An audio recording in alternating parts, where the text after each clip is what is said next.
This last lesson is kind of a strange topic, this idea of simplifying and evaluating abstract derivatives. What I mean by that is, suppose that you have some function. Suppose they ask you to take something like the derivative of x squared times g of 2x. Some might look at this and go, man, I don't even know what this function is. Because you're like, oh, I don't know what g of x is. That's fine. We can still work through this. This is still just something times something else. This is just a product rule, and one of those parts is going to have a chain rule in it. So the purpose of this video is just to give us just two quick examples of how, just reminding you of how we work through these sorts of problems. The first example I have here is, given that h of x is x cubed g of x minus 3x, find h prime of x if g of 3 is negative 1 and g prime of 3 equals 2. I'm hoping that you guys actually remember how to do these. So, pause the video, think through it, try it out. And the hint that I might give you guys, and something that I really focused on saying a lot last year, and I'm going to try and say it even more this year, especially in a problem like this where there's just a jumble of symbols, it's very valuable to find the word in the problem, find the verb that tells you what to do. Right? The verb in this problem is find, and they ask you to find h prime of 3. So once you recognize it, you're like, oh, that just means I have to take the derivative of h and plug in 3. Right? So now that you know that that's what you need to do, pause the video, see if you can find the derivative of h on your own. H prime of x will be, and let's see, we're going to have a product rule here. So that's going to be 3x squared, leave g of x alone, plus x cubed times the derivative of g. And you may be like, oh, I don't know what the derivative of g is. Whatever, it's g prime of x, like whatever that may be. Right? Then I've got minus 3x, the derivative of that is minus 3. This now gives us an expression for what h prime of x is. We can now go back and find out what h prime of 3 is by simply plugging in 3 in a way that we see x. So this is 3 times 9 times g of 3 plus 27 times g prime of 3 minus 3, right?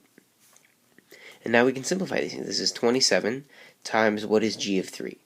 We were told that was negative 1, right? Plus 27 times g prime of 3, well, we were told that was 2. Then minus 3. Just simplifying, this is negative 27 plus 54 minus 3. That's 27 minus 3, which is 24. Right? So we just found out that h prime of 3 is 24. As a follow-up question here, it occurs to me that I could ask you to find the equation of the line tangent to h at x equals 3. So remember that in order to find a tangent line, we need both a slope and we need a point. Right? Well, this was my slope.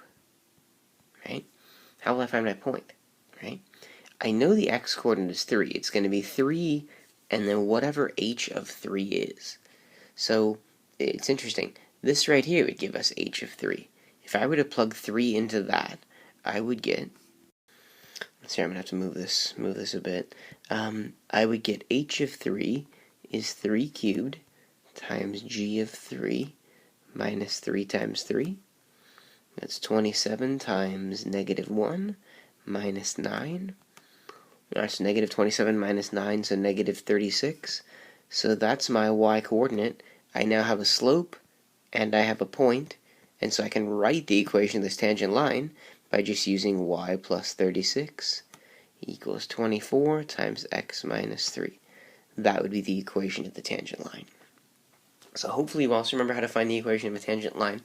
We'll probably get to some review of that at some point in this chapter. I don't know that I'm going to do that formally, but I hope you guys remember that process.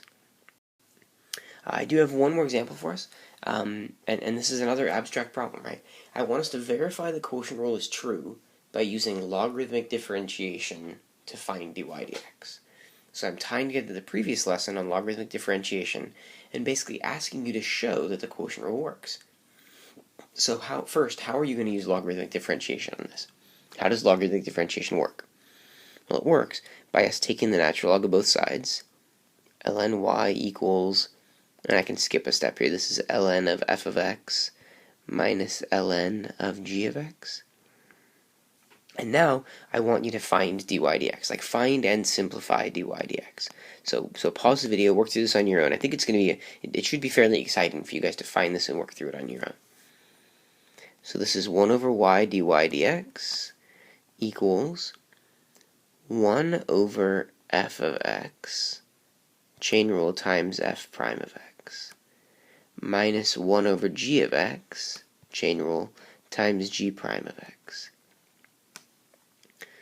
So now I have 1 over y dy dx equals, and I basically have f prime of x over f of x minus g prime of x over g of x. And if you were stuck on this problem at this point, if you weren't sure what to do next, it helps to remember what you're trying to do. You're trying to verify the chain rule. We are trying to show that the chain rule is true. I'm sorry, not the chain rule, the quotient rule. But isn't the quotient rule just one giant fraction? So when you look at what you have, you're like, hey, I have two fractions. I need to have only one fraction. That should be your big hint to, hey, let's get a common denominator. So if I were to get a common denominator, I would multiply both of these by g and both of these by f. Right?